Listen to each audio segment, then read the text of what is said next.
आप सभी को हमारे YouTube channel PR mission YouTube channel में स्वागत है।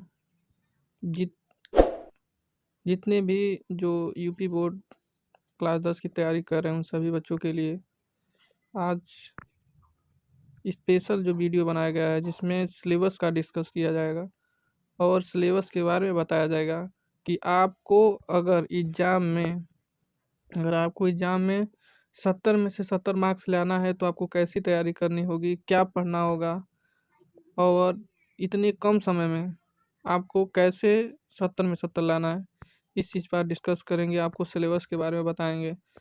और एक रिक्वेस्ट है कि जो भी लोग इस वीडियो को देख रहे हैं, खासकर स्टूडेंट्स, चाहे वह 9th में हो, 10th में हो, अदरवाइज़ कोई भी स्टूडेंट हो जिनके पास ये वीडियो पहुंच रहा है, कृपया आप लोग इस वीडियो को लाइक और कमेंट और चैनल को सब्सक्राइब कर दीजिए, क्योंकि आपके सपोर्ट से ही हम लोग नए नए चीज़ को ढूंढ कर लाएंगे और आपको पूरे एग्ज़ाम तक, जब तक बोर्ड का एग्ज़ाम कंप्लीट नहीं होता, ख़त्म नहीं होता, तब तक हम आपके साथ ऐसे ही लगे रहेंगे और आपको कम समय में आपकी तैयारी अच्छी कराएंगे। क्योंकि अभी तो मैं सिलेबस का डिस्कस कर रहे हैं, इसके बाद आपको सिलेबस से में जो भी कुछ दिया है इस सारे टॉपिक पर आपको वीडियो मिलेगा और आपको कम समय में, क्योंकि हमें पता है कि आपको जब किसी चीज़ का नॉलेज होता है तब तक आपको लगता है कि बहुत समय अधिक हो गया, अब हम ये नहीं कर सकते, हम 95% नहीं ला सकते, यूपी बोर्ड में हमारा टॉप नहीं कर सकते, तो आपकी भूल है।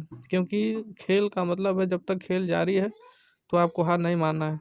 आप जारी रखिए, जो भी रिजल्ट होगा और जैसा आपका मेहनत होगा ऐसा ही आपका रिजल्ट होगा। ठीक है, ज़्यादा डिस्कस ना करते हुए हम आगे आपको फिर क्लास 10th यानी क्लास 10 का हिंदी जो बोर्ड द्वारा सिलेबस को तैयार किया गया है, ये सिलेबस तो हमको बहुत पहले ही बता देना चाहिए, लेकिन हम उन बच्चों के लिए जो आज भी, क्योंकि देखिए नॉलेज तो आप ढूंढेंगे तो हर जगह आपको उपलब्ध है। सिलेबस तो पहले ही 6 महीना पहले ही आ जाता है, लेकिन बच्चे जो है जब 1-2 महीना रहता है तब इस चीज़ पर फोकस करते हैं। तो छोड़िए, जो बीत गया उससे उसके बारे में सोचना ही गलत है और जो सामने उसको देखा जाए। ठीक है, तो आइए देखते हैं हिंदी हिंदी विषय में क्या क्या पूछता है और क्या क्या पूछेगा। तो पहले देख लेते हैं हिंदी गद्यांश के विकास का संक्षिप्त परिचय। तो हिंदी गद्यांश के विकास का संक्षिप्त परिचय में पूछेगा अब ये भी होता है कि हिंदी गद्यांश का विकास संक्षिप्त परिचय बहुत सारे हैं, लेकिन आपको पढ़ना क्या है, तो इसमें पढ़ना है आपको बस शुक्ल युग शुक्लांतर युग। ठीक, उसके बाद आते हैं,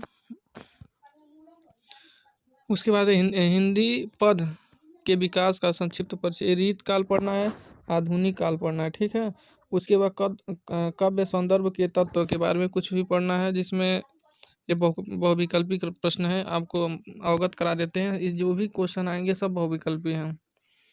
और ऊपर वाले जो हैं आपको इस बिंदु पर विशेष जैसा कि आपका समय ना वो हो, काव्य संदर्भ,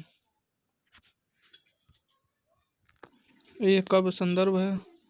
काव्य संदर्भ के तत्व देखिए, इसमें आपको बहुविकल्पी क्वेश्चन है, जिसमें आपको इसमें पूछा जाएगा रस में पूछेगा हास रस कौआ रस की परिभाषा उदाहरण पहचान। ठीक है, इसमें कोई भी एक पूछ सकता है। और उसके बाद अलंकार पूछेगा, छंद सोठा रोला लक्ष्य उदाहरण सहित पूछेगा। फिर हिंदी व्याकरण पूछेगा, शब्द रचना के तत्व जैसे उपसर्ग, समास, तद्भव। ठीक है, उसके बाद संस्कृत में व्याकरण, स्वनाम, तद, युष्मद, वाक्य स्वरूप। ठीक है, उसके बाद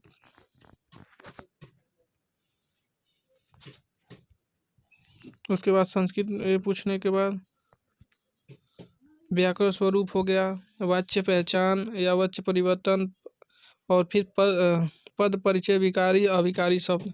ये भी इसका वीडियो हम आपको बना के लाएंगे कि विकारी अविकारी क्या होते हैं। उसके बाद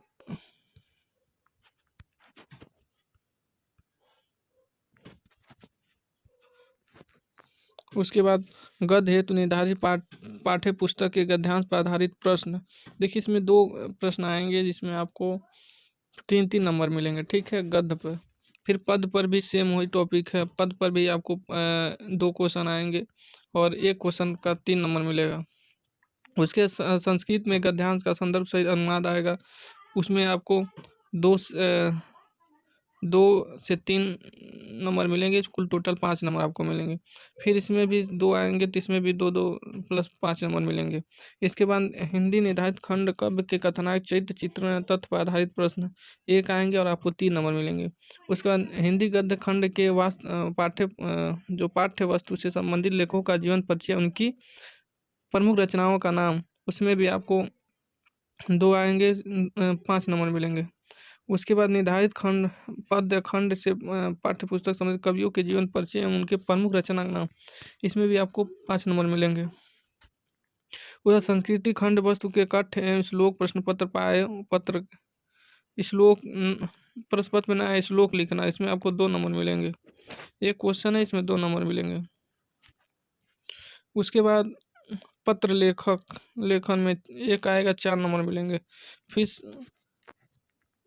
संस्कृत खंड वस्तु पर आधारित प्रश्नों में किन्हीं 2 का संस्कृत में उत्तर दीजिए, इसमें 2 क्वेश्चन आएंगे, एक नंबर मिलेंगे। उसके बाद निबंध रचना वैज्ञानिक सामाजिक कला संस्कृति आर्थिक समस्या एवं जनसंख्या स्वस्थ शिक्षा पर्यावरण एवं यातायात के नियमों पर आधारित। देखिए इसमें आपको 1 क्वेश्चन आएगा, 7 नंबर मिलेंगे, तो इस पर आप विशेष ध्यान दीजिएगा क्योंकि देखिए इसमें साफ वैज्ञानिक पर पूछ सकता है, ठीक है।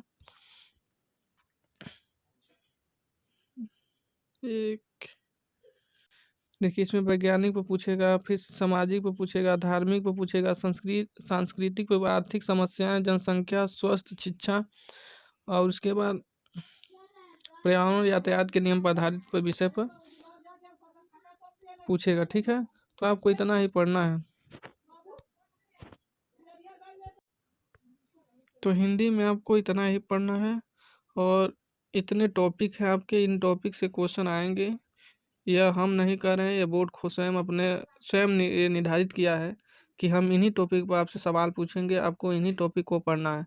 तो अभी तक जितने भी बच्चे इस सारे टॉपिक को कंप्लीट कर लिए हैं वो रिवीजन करिए। आप लोग से यही सुझाव है कि आप रिवीजन पर लग जाइए, आप उस चीज़ को दोबारा रिपीट करिए।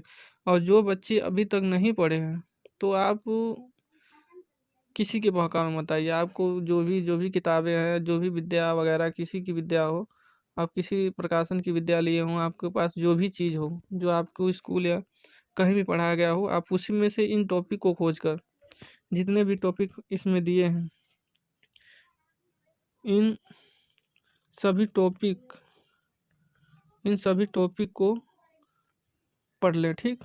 अगर आप इन सारे टॉपिक को पढ़ लेते हैं तो आपका पहले बार सिलेबस कंप्लीट हो जाएगा। तो सिलेबस कंप्लीट होने से ये होता है कि आपको इससे बाहर कहीं आने वाला नहीं है, कुछ भी नहीं आएगा। अगर आएगा तो फिर इस सारी जिम्मेदारी बोर्ड की होती है, बोर्ड अपनी गलती को स्वीकार करके आपको मार्क्स देगा। और एग्जामिनर जो आपका कॉपी चेक करेंगे उनको भी पता है कि सिलेबस से बाहर अगर आ गया क्वेश्चन तो वो अपने स्वयं वो नंबर को चढ़ा देते हैं। तो आप सिलेबस से पढ़ेंगे तो आप कितना भी करेंगे तो आप 70 में से 70 पाई जाएंगे। इसीलिए आपको सिलेबस से पढ़ना है। अगर आपको ऐसा लगता है कि इससे कोई लाभ नहीं तो फिर आपके लिए तो कोई बात ही नहीं भाव। तो आप अगर वीडियो अच्छा लगे तो वीडियो को लाइक एवं कमेंट करें एवं चैनल को सब्सक्राइब करें, ठीक है। बाकी धन्यवाद आप लोगों का जो आपने कीमती समय देकर ये वीडियो देखें।